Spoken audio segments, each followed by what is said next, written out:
उत्तर प्रदेश के मुख्यमंत्री योगी आदित्यनाथ संबोधन दे रहे हैं, सीधे लिए चलते हैं।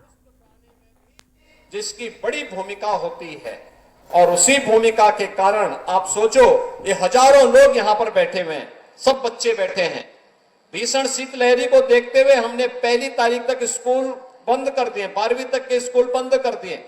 लेकिन मैं जब इन बच्चों का उत्साह देख रहा था यहां पे, तो ये उत्साह देखते हुए बन रहा था कि देखो खेलकूद ने सारी ठंड को दूर कर दिया है। आप बताओ, सामान्य रूप से अगर ठंडी होती और हम वेकेशन से कहते कि गोरखपुर में कहीं निकलना है कार्यक्रम में, जाते क्या हो घर से बाहर? नहीं निकलते। संजय निषाद भी नहीं निकलते। वो तो दोनों की जोड़ी आज मिल गई, कहीं खाने पे मिले होंगे तो वहीं से दोनों साथ साथ चले आए थे। लेकिन यहां आकर के उनकी ठंड भी आपके खेल प्रतियोगिता को देख करके गायब हो गई और मुझे बहुत अच्छा लगा।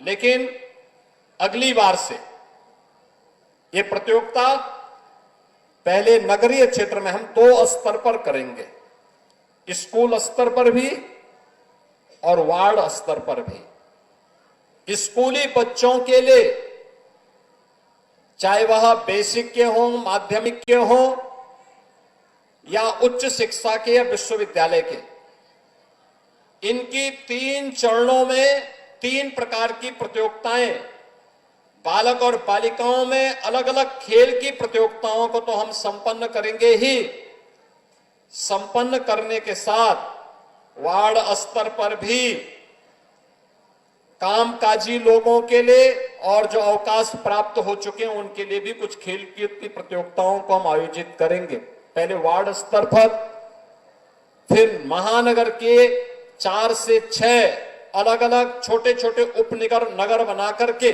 उस स्तर पर, और फिर महानगर स्तर पर इस पूरी प्रतियोगिता को हम आयोजित करेंगे। और उन सभी प्रतिभागी खिलाड़ियों को और पुरस्कार प्राप्त करने वाले खिलाड़ियों को फिर बड़े समारोह में उन्हें सम्मानित करने का काम भी किया जाएगा। ऐसे ही गोरखपुर में सांस्कृतिक कार्यक्रम के लिए भी हम लोगों ने कहा है, ये जनवरी प्रथम सप्ताह में प्रतियोगिता होगी जिसमें कला की अलग अलग विधाओं के बारे में, गायन है, वादन है, नृत्य है, नाट्य है, इन सब की प्रतियोगिताएं आयोजित होंगी। और 11 से 13 जनवरी को जब गोरखपुर महोत्सव के आयोजन होंगे, तो मुख्य महोत्सव के कार्यक्रम में जो प्रतिभागी सर्वोच्च अंक प्राप्त करेंगे गायन, वादन, नृत्य, नाट्य में, उन्हें वहां पर सम्मानित करने का काम भी गोरखपुर महोत्सव के उस आयोजन में करेंगे। बहनों और भाइयों, आज खेल और खेलकूद की प्रतियोगिता के बारे में पिछले 11 वर्ष के अंदर भारी परिवर्तन हुआ है। कबड्डी हो, हॉकी, बैडमिंटन, एथलेटिक्स, इन सब के लिए पूरी दुनिया आपकी तरफ आंखें लगा करके देखती है।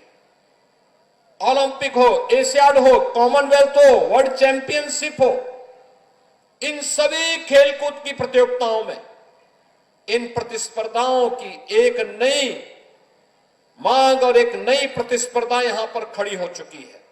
और इसी को ध्यान में रख करके सरकार ने तय किया कि हर गांव में एक खेल का मैदान होना चाहिए। देखिए, ये स्पोर्ट्स कॉलेज का कैंपस है, कितना भव्य स्टेडियम का निर्माण यहां पर भी हो रहा है। रीजनल स्पोर्ट्स स्टेडियम में भी पहली बार पक्का स्टेडियम बन रहा है, बहुत भव्य 63 करोड़ रुपए की लागत से स्टेडियम का निर्माण हम वहां पर करने जा रहे हैं।